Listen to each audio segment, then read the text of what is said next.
on May 4th, the Federal Reserve met and they chose to give the biggest rate increase in 20 years. We've gone from 3.25, which people were saying, oh my God, this is the craziest, lowest rates we've ever seen. And now we're just at 4%.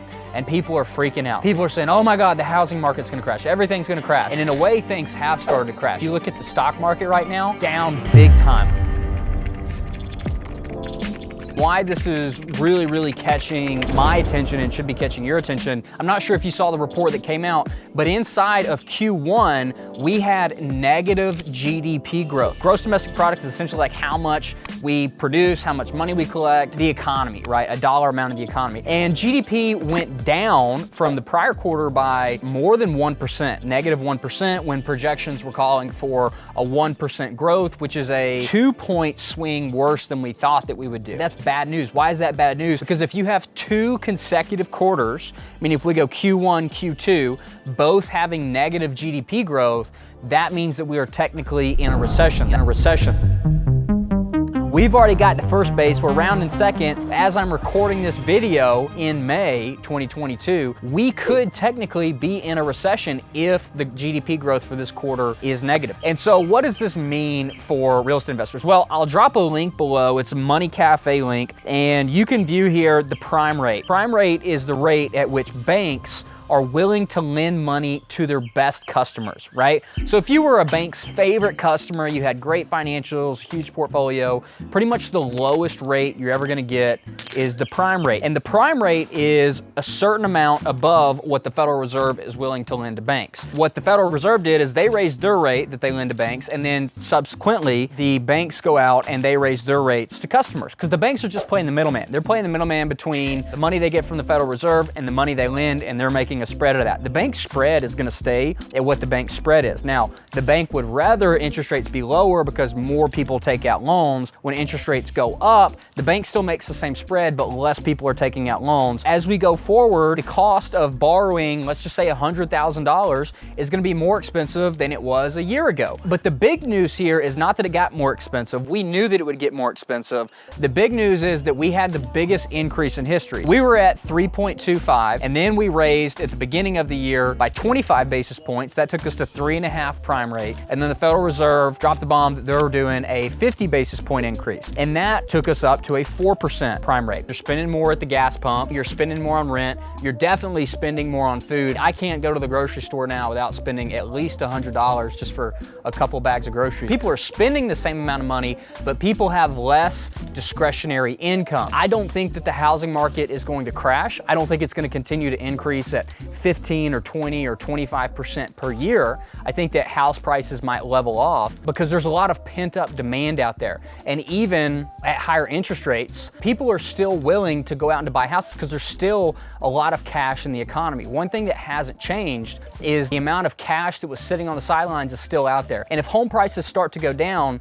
then all the investors, the people with the excess cash, are gonna go out there and start picking up deals. And so for that reason, I don't think that we're gonna have a crash like we did in 2008. I think that we will see certain markets crash, markets where people aren't living, people aren't moving to, like blue states, places where people, got these lockdowns inside of the COVID, places that people are moving out of. I think that we'll see a bigger decline or a bigger level off than we will in places, like Texas, like Georgia, like Florida, like South Carolina, like Tennessee, places where people are moving to. I don't think that that's really going to impact the housing market much at all, other than a slight slowdown in how much those house prices are going to increase. And so what does this mean for you as a real estate investor? What do these increases mean? Well, I don't have a crystal ball. Nobody does. Don't let anybody tell you that they do, because nobody predicted anything that's happened in the last 2 years. But if I had to guess, here's what I think will happen. I think that the Federal Reserve will continue to raise interest rates, potentially by 50 basis points, maybe 25 basis points.